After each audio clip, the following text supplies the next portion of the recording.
כל ישראל מירושלים ברשת השידורים העבריים. דובר צה"ל מודיע, היום לפני הצהריים פרץ צה"ל לעיר העתיקה של ירושלים. אני חוזר, דובר צה"ל מודיע. Alex Levin's new series of paintings is devoted to the theme of Zionism and the State of Israel. This is the most unfashionable topic in modern Israel for artists, and for some, even forbidden and shameful. But Alex Levin never followed fashion trends, an attitude that had often led to serious issues with the politically correct establishment, like the incident with the absence of mosque on the Temple Mount. This time, the Jewish artist decided to go against the international, political, and diplomatic mainstream that still refuses to acknowledge the status of historical Jerusalem as a Jewish city, the eternal and undivided capital of the Jewish people. His new masterpieces are painted over antique newspapers that have documented the atmosphere of that era, the spirit of freedom and uncompromisingness of small Israel that bravely challenged the armies of the Arab countries, the armies that were supplied with the newest weapons by the mighty Soviet Union. Every painting is an individual scenario, although together they constitute the textbook of events half a century old. For example, the painting The Victory of 1967 includes an excerpt from the newspaper Ma'ariv with an article on the losses of the Arab Legion, the main fighting force of the Army of Jordan. The Arab Legion managed to force the Jews out of the Old City in 1948, blocked the road from the Maritime Plain to Jerusalem, and destroyed the Gush Etzion settlements that were restored after the Six-Day War. In 1967, victory was achieved at a high cost. Hundreds of Israeli soldiers were killed and wounded in the Battle of Ammunition Hill, Givat Moshet, which was a key point in the battles for the liberation of Jerusalem.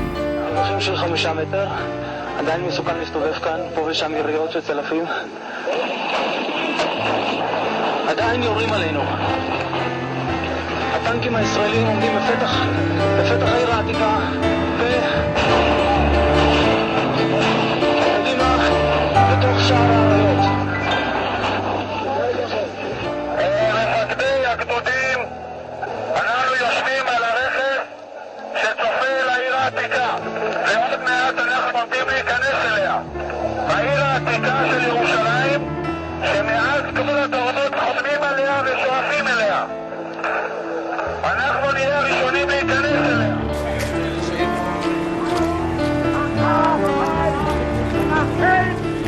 ברגע זה אנו עוברים את שער האריות. אנחנו בתוך העיר העתיקה. But this war was not the last. The painting Year of 1973 reminds us of the heavy losses of the Israeli Defense Army in the war that began on Yom Kippur. Exactly on this day in 1941, Hitler's forces began massacres at Babi Yar in Kiev, the city from which Alex had repatriated with his parents and brothers. At the center of the painting of the Yom Kippur War is soldier boots. The background is a newspaper article about heavy fighting in the Suez Canal area. You can find the similarity of this picture with the canvas of Alex dedicated to the Holocaust, but they do have a fundamental difference. Today, the Israelis can protect themselves with weapons, and the slogan, "Never Again," is not an empty phrase. The portrait of the first Israeli Prime Minister, David Ben-Gurion, is the centerpiece for the painting Zionists Proclaim New State of Israel. The newspaper in the background is an article from the New York Times, emphasizing the undeniable fact that the creation of the Jewish state was an international event. Only a few weeks prior to the retreat of the British Army from mandated Palestine, President Truman, leader of an all-powerful nuclear country, provided Ben-Gurion with an ultimatum, demanding not to proclaim the Jewish state mid-May, due to the complex international situation. But David Ben-Gurion found the strength to resist this diktat and did exactly what millions of Jews around the world expected from him. And he proved that he is a true leader with an iron will, such as Moses and other Jewish leaders of different eras. On the painting Paratroopers by the Wailing Wall, portraits of 3 soldiers stand out, which resemble the 3 patriarchs of the Jewish people, Abraham, Isaac, and Jacob. Their faces are painted over the trade union, left Zionist movement, newspaper, Davar, that describe the then current problems in Jerusalem and emphasize the continuity of Jewish history in all its aspects, military, religious, political, and domestic. And all this, one city, one fate of all of its inhabitants in the past, present, and future. Alex Levin's monotonous and documentary paintings on this topic are sharply contrasted by the painting Paratrooper Brigade of 1967 and 2017, which depicts modern soldiers in a bright light of a sunny day, against the backdrop of images of their grandfathers who won the victory in '67. The first title of Davar in this painting's background states, Prime Minister Levi Eshkol in Knesset. There will be no concessions.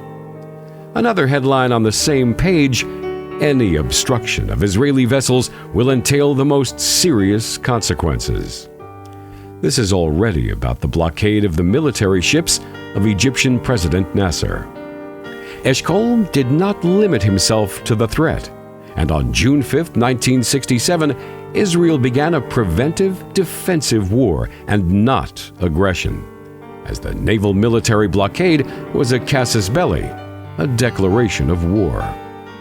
Such were the Israeli leaders and soldiers half a century ago. Only such politics and unity is the guarantee of the existence of the Jewish state.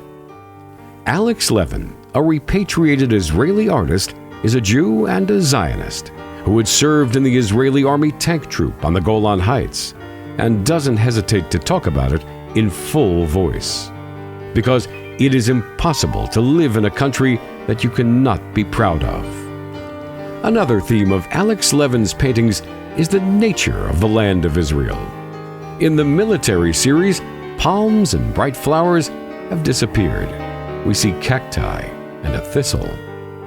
In the painting The Battle of the Golan Heights, brushes of thorny flowers resemble the horns of sea mines, which suddenly found themselves on land and turned into anti-tank mines.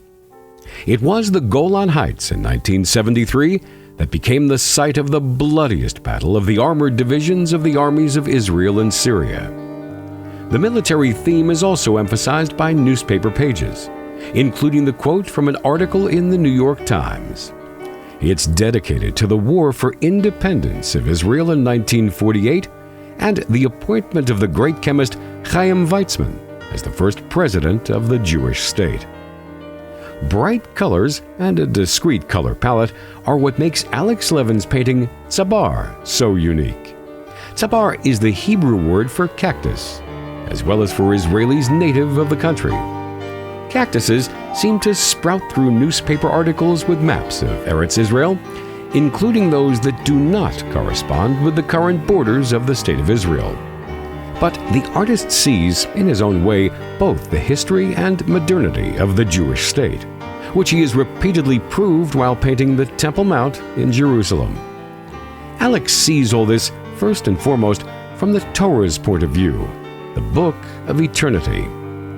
A cactus has incredible vitality, capable of surviving through difficult times, and it's impossible to deprive it of its native soil, much like the Jewish people in the State of Israel.